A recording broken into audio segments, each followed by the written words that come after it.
Quelles sont les astuces à appliquer au quotidien pour diminuer sa consommation d'énergie, alléger sa facture? C'était le thème d'une formation guide énergie organisée par une ASBL avec la complicité de la ville d'Écosine. La quinzaine de stagiaires a déjà mis la théorie en pratique, comme a pu le constater Manuela Pintus. Une maison écosinoise on ne peut plus normale. À l'intérieur, une quinzaine de personnes en observent les moindres recoins. Il s'agit des participants à la formation Guide Énergie. Après 7 fois 3 heures de cours théoriques sur les gestes à adopter pour une utilisation rationnelle de l'énergie à domicile, le groupe passe donc à la pratique. L'idée n'est pas de réaliser une expertise précise de cette habitation, mais plutôt de relever les petits détails pouvant être améliorés sans trop d'investissement.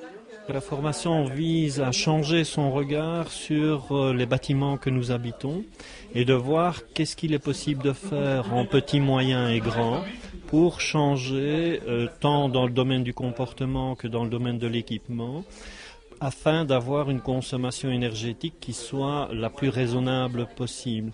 Et donc le but du cours, c'est vraiment de changer ce regard et d'apprendre à observer ce qui peut être fait, parfois d'une manière très très simple et parfois d'une manière un tout petit peu plus complexe. Ici, un des points importants, c'est l'éclairage.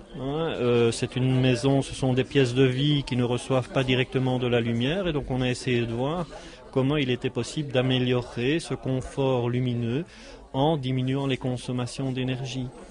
Comme beaucoup, c'est l'augmentation constante des coûts de l'énergie qui ont poussé Claudine à se lancer dans cette formation. Sensible non seulement au montant de ses factures, mais aussi à l'état de la planète, elle compte bien apporter les différents changements nécessaires à son habitation. Notamment, il y a une dame qui m'avait dit de mettre des miroirs pour avoir plus de lumière, comme c'est une maison assez sombre. Tous des petits trucs comme ça pour améliorer la luminosité, l'énergie aussi, disons les tuyaux, les protéger, les tuyaux de chauffage, les protéger. Oui, oui. Donc vous avez pu, en théorie et en pratique, voir un peu les trucs et astuces pour améliorer cette consommation.